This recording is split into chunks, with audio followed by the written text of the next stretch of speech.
What is it about human nature that doesn't mix with communism?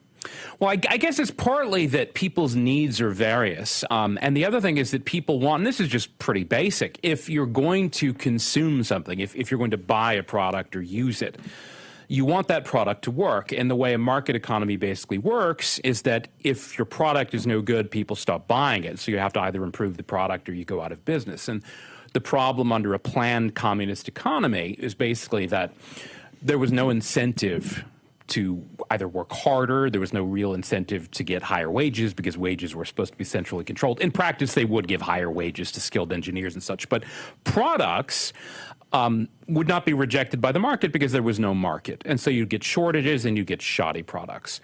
But I think people's nature, the reason eventually would rub up against human nature in a maybe more profound way is that most people, maybe some people do, but most people don't like being hectored and surveilled and controlled and told what to do.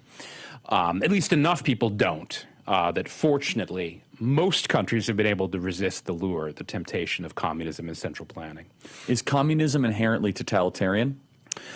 Not inherently in all cases, but it does tend in that direction. Where hasn't it ever been totalitarian? That's a good question. I suppose the countries where communism was adopted with perhaps the least conviction, when it was imposed at the point of a gun, in Eastern Europe, for example. In Poland, good example of this, because communism was so unpopular in Poland from the earliest days, because it was kind of seen as this almost alien imposition by the conquering Soviet armies, by the Russians, who Poles generally had various reasons to resent and hate going back decades, if not centuries.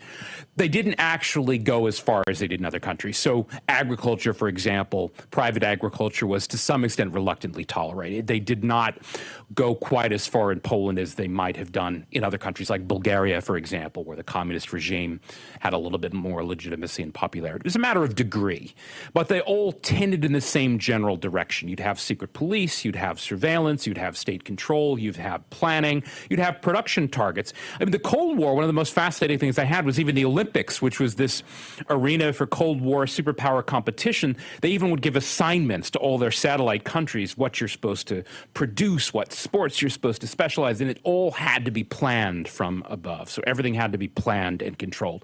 And the problem is most people would balk at that sort of thing. It's just against human nature to constantly be surveilled and told what to do.